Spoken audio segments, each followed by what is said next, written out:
ఐకియాకి ఇప్పటికి 10 సంవత్సరాలలో 3-4 సార్లు అయినా వెళ్ళుండొచ్చు. అప్పటికి ఇప్పటికి ఏమైనా చేంజెస్ ఉన్నాయా అంటే అసలు ఏం లేదు. అసలు మొత్తం డీటెయిల్స్ ఫుల్ వీడియోలో తెలుసుకుందాం. అంతకంటే ముందు మీ ఛానల్ని ఫస్ట్ టైం చూస్తున్నారా? అయితే సబ్స్క్రైబ్ చేసుకోవడం మర్చిపోవద్దు. మన ఛానల్లో మెయిన్గా కిచెన్, హోమ్, ఇంటీరియర్, ఇంకా కిచెన్ ప్రొడక్ట్స్, హోమ్ ప్రొడక్ట్స్ ఇవన్నీ ఉంటాయి. డైలీ లైఫ్ స్టైల్ వీడియోస్ అవైలబుల్గా ఉంటాయి. సో సబ్స్క్రైబ్ చేసుకోవడం అసలు మర్చిపోవద్దు. ఇంకా వీడియో స్టార్ట్ చేసేద్దాం. ఐకియాకి వెళ్ళినప్పుడల్లా మనం చేసే మిస్టేక్స్ ఏంటంటే, మనము స్టార్టింగ్ నుంచి అలా డెమో పీసెస్ దగ్గర నుంచి స్లోగా వాక్ చేస్తూ వెళ్ళడమే. డెమో పీసెస్ని రెగ్యులర్గా చూస్తూ ఉంటాం అనమాట. అవే పీసెస్ ఉంటాయి, అయినా వాటినే చూస్తూ అక్కడ టైం వేస్ట్ చేస్తాం.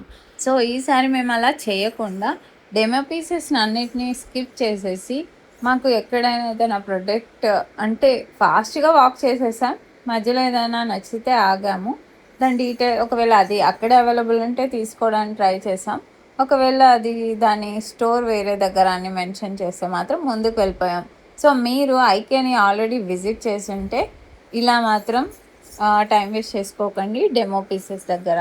ఐకియాలో నాకు అనిపించినంత వరకు ఫర్నిచర్ చాలా ఎక్కువ కాస్ట్. ఎందుకంటే నేను హౌస్ కోసం చూసేటప్పుడు మిగతా వాటితో కంపేర్ చేస్తే ఐకియా ఫర్నిచర్ చాలా కాస్ట్ అనిపించింది. క్వాలిటీ అంటే బయట వాటితో కంపేర్ చేస్తే అది కూడా సేమే ఉంది, కానీ ఐకియా ప్రైజెస్ మాత్రం హై అనిపించాయి. మీకు ఎలా అనిపించాయో నాకు మెన్షన్ చేయండి. ఎందుకంటే ఫర్నిచర్ అంటే ఐకియా టచ్ చేయలేదు. మేమైతే ఐకియాలో ఒక చైర్స్ మాత్రం తీసుకున్నాను. అవి అమెజాన్లో సేమ్ ప్రైస్ ఉంది కాబట్టి ప్రీవియస్ ఐకియా విజిట్ చేసినప్పుడు తీసుకున్నాం అనమాట. ఇప్పుడు ఇప్పుడు మాత్రం అవి అలాగే ఉన్నాయి, సేమ్ ప్రైస్ రేట్తో ఉన్నాయి.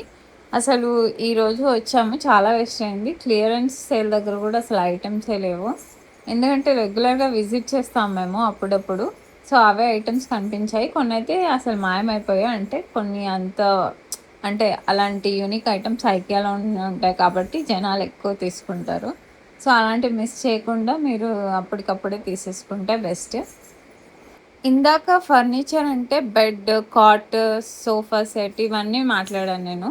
సో ఈ ఫర్నిచర్ వేరే. ఈ ఫర్నిచర్ కబోర్డ్స్, కిచెన్ ఇవన్నీ ఈ డిజైనింగ్ కోసం ఐకియాకి మాత్రం రావాలి. ఎలా డిజైన్ చేసుకోవచ్చు, ఎక్కడ ఏం ప్లేస్ చేసుకోవచ్చు అనే ఐడియా మాత్రం ఐకియాలోనే వస్తుంది. ఒకవేళ కొత్తగా పెళ్ళైన వాళ్ళు ఉంటే ఖచ్చితంగా ఐకియాని విజిట్ చేయడానికి ట్రై చేయండి ముందుగానే.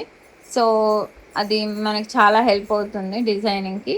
సో కిచెన్ కబోర్డ్స్ కానీ ఇంకా టీవీ యూనిట్స్ కానీ ఇక్కడ నాకు కొంచెం తక్కువ కాస్ట్ అనిపించింది. మేము కంపేర్ చేసుకుంటే మేము ఇంటీరియర్ డిజైనర్తో మాట్లాడిన వాటికంటే ఇవి కొంచెం తక్కువ కాస్ట్ అనిపిస్తుంది. కొన్ని గ్లాస్ ఐటమ్స్ అయితే చూసాను, నాకు ఒకటి నచ్చింది, అది తీసుకున్నాను. సో ఈసారి ఎక్కువ ఏం తీసుకోలేదు, చాలా తక్కువనే ఐటమ్స్ తీసుకున్నాను.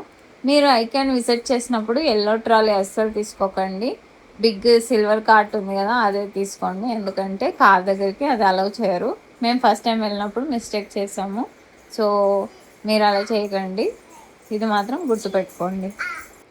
ఐకియాకి ఫస్ట్ టైం విజిట్ చేస్తే మాత్రం డే అంతా స్పెండ్ చేయడానికి ట్రై చేయండి. ఒకవేళ నెక్స్ట్ టైం అంటే ఇంకా డెమో ఏరియాని మిస్ చేసుకుంటూ మనం ప్రొడక్ట్స్ దగ్గరికి వెళ్తే బెస్ట్ అనమాట. అంటే మరీ అంత స్లో అండ్ స్టడీగా మూవ్ అవ్వకుండా కొంచెం ఫాస్ట్ ఫార్వర్డ్లో వెళ్తే మనకి చాలా యూస్ఫుల్ ఉంటుందన్నమాట. కొన్ని ప్రొడక్ట్స్ మనం ఆల్రెడీ చూసినవే ఉంటాయి. సో అవన్నీ స్కిప్ చేసుకొని వెళ్తే మనకి ఈజీ అయిపోతుంది, షాపింగ్ జరిగినట్టు కూడా ఉంటుంది. ఎందుకంటే దీనివల్ల మెయిన్ ఐటమ్స్ దగ్గర ఏమవుతుందంటే మనం స్పీడ్ ఎక్కువ వెళ్ళిపోవడానికి ట్రై చేస్తుంటాము. నా దృష్టిలో ఐకియాకి లంచ్ తర్వాత వెళ్తేనే బెస్ట్. ఎందుకంటే లంచ్ బాగా దొరకదు, మేము చాలాసార్లు ఫేస్ చేసాము. సో లంచ్ మీరు చేసి వచ్చినట్లయితే బెస్ట్ అనమాట. లంచ్ అక్కడ బాగుండదు, అందులో ప్రైజెస్ కూడా ఎలా ఉంటాయంటే మనం చేసిన ఐకియా షాపింగ్ బిల్ కంటే దాని బిల్లే ఎక్కువ అవుతుంది. సో మనకంత సాటిస్ఫాక్షన్ కూడా ఉండదు, ఎందుకంటే ఫుడ్ చాలా బాగుండదు అక్కడ. సో మీరు ఖచ్చితంగా లంచ్ చేసి వెళ్తే చాలా మంచిగా ఈవినింగ్ వరకు షాపింగ్ చేసుకోవచ్చు. స్నాక్స్ అయితే మీరు ట్రై చేయొచ్చు, అవి కూడా కాస్ట్లీయే, బట్ ట్రై చేయొచ్చు అంతే. సో ఇది మాత్రం గుర్తుపెట్టుకోండి. ఈ టిప్స్ గుర్తుపెట్టుకుంటే మీకు కొంచెం షాపింగ్ ఈజీ అవుతుంది. సో ఇవి మ్యాట్స్, బెడ్స్. ఐకియాలో నాకు ఎక్కువగా నచ్చేది ఏంటంటే ఈ బెడ్ ఉంటుంది, ఈ cots design, bed placements, bed designs, ముఖ్యంగా పిల్లల బెడ్రూమ్ డిజైనింగ్ చాలా బాగా అనిపిస్తుంది అనమాట. ఎప్పుడు వెళ్ళినా సూతింగ్గా ఎందుకు అనిపిస్తుంది అంటే ఆ వైట్ వాల్స్, ఆ white cupboards, white designs. So ఎప్పుడైనా ఇలా వైట్గా తీసుకుంటే మనకి చాలా సూతింగ్గా అనిపిస్తుంది, అందుకే లుక్ కూడా బాగుంటుంది. సో నాకు ఐకియాలో ఎక్కువగా నచ్చేది ఈ డిజైనింగ్ ప్లేస్మెంట్స్, ఈ కబోర్డ్స్ డిజైనింగ్, వీటి కోసమే ఎక్కువ వెళ్తాను అనమాట.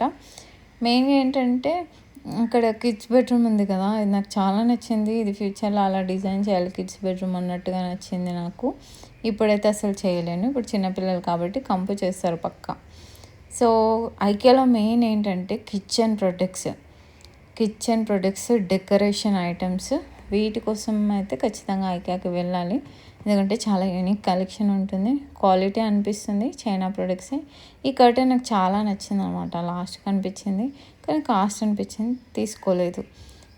నా ప్రాబ్లం ఏంటంటే ఎప్పుడు ఐకియా కాదు, ఎక్కడ విజిట్ చేసినా వెళ్ళేటప్పుడు తీస్తాను, వచ్చేటప్పుడు మర్చిపోయాను వీడియో రికార్డ్ చేయడము. సో ఫుడ్ దగ్గర మేము కొంచెం డిసప్పాయింట్ అయ్యాము అందుకే. సో నేను తీసుకున్న ఈ కొన్ని ఐటమ్స్ అనమాట ఐకియాలో. ఈ పాట్స్ చాలా తక్కువ కాస్ట్కి వచ్చాయి, 190. అది తక్కువ కాస్ట్ ఎక్కువ కాస్ట్ నాకు తెలీదు. నేను చూసినంత ఇప్పుడు రీసెంట్గా షాపింగ్ చేస్తున్న దాంట్లో నాకు కొంచెం తక్కువ అనిపించింది. దాంతోపాటు లిడ్ కూడా వచ్చింది, సో దానికోసమే తీసుకున్నా. లిడ్ చాలా బాగుంది, స్మూత్గా. ఈ పాట్ క్వాలిటీ ఎలా ఉంటుందంటే మనం ఒరిజినల్ మట్టి ఉంటుంది కదా, మట్టిని ఫినిష్ చేసినట్టు షైనింగ్గా అలానే అనిపించింది. సో మీరు ట్రై చేయండి. ఇది చిన్నది, ఇంట్లోకి ఎక్కడైనా పెట్టొచ్చు, టేబుల్ టాప్ లాగా అలా అని తీసుకున్నాను అనమాట. ఇది 99. నెక్స్ట్ వచ్చేసి టీ గ్లాసెస్ ఉన్నాయి కదా, అవి చాలా క్యూట్గా ఉన్నాయి. నేనైతే షార్ట్ గ్లాసెస్ అంట, నాకు తెలీదు, కానీ టీ ఇవ్వడానికి అయితే యూస్ చేస్తాను నేను పక్కా. నాకు చాలా నచ్చాయి. 300 199 ఎంత పడింది, ఇది కూడా సెట్ 6. నెక్స్ట్ వచ్చేసి ఎప్పటి నుంచో అనుకుంటున్నా షాపింగ్ మాల్ పెద్దది తీసుకోవాలని. ఇది పెద్దది కాదు, ప్రస్తుతానికి అయితే ఇది తీసుకున్నా, ఫ్యూచర్లో మనీ ఉంటే ఇంకా పెద్దది తీసుకుంటాను. నాకు గ్లాస్ ఐటమ్స్ అంటే చాలా ఇష్టం, కలెక్ట్ చేసి పెట్టుకోవడం అంటే. నెక్స్ట్ వచ్చేసి డస్ట్బిన్ తీసుకున్నాను. మిగతా డస్ట్బిన్స్ అంటే ఇప్పుడు అన్నెసెసరీ అనిపించింది, ఫ్యూచర్లో ట్రై చేద్దాం, కానీ నేను డస్ట్బిన్స్ అయితే చాలా బాగున్నాయి. ఇది నేను డ్రై డస్ట్బిన్ కోసం వాడడానికి, కిచెన్ సింక్ ఏరియాలో ఓన్లీ డ్రై ఐటమ్స్ వేయడానికే. వెట్ కోసం కూడా వాడు సపరేట్గా ఇచ్చాడు, కానీ దానికి నా దగ్గర ఆప్షన్ లేదు, తర్వాత ఆప్షన్ పెట్టించుకొని అది యూస్ చేస్తాను. ఇప్పుడైతే డ్రై డస్ట్బిన్ కోసం, ఎందుకంటే ఆ కవర్ పెట్టడం ఇబ్బందిగా ఉంది. సో ఇది చాలా బాగుంది, హ్యాండిల్ ఉండి మెటీరియల్ క్వాలిటీ కూడా చాలా బాగుంది. సో ఈ రోజుకైతే ఇదే వీడియో, నేను తీసుకున్న కొద్దిపాటి ఐటమ్స్. ఈ వీడియో ఎక్కువగా హెల్ప్ అయ్యేది అంటే ఐకియా ఫస్ట్ విజిట్ చేసే వాళ్ళకి ఇంకా ఏమేమి ఐటమ్స్ చూడొచ్చు ఐకియాలో, కొంచెం గ్లిమ్స్ లాగా కొన్ని వీడియోస్ మనం క్లిప్స్ పెట్టాం కదా, సో దాన్ని బట్టి మీరు ఎలా ప్లాన్ చేసుకోవచ్చు అనే డీటెయిల్స్ షేర్ చేసుకున్నాను కదా. వీడియో నచ్చిందా అయితే లైక్ చేసి సబ్స్క్రైబ్ చేసుకోవడం మర్చిపోవద్దు. Thank you for watching video.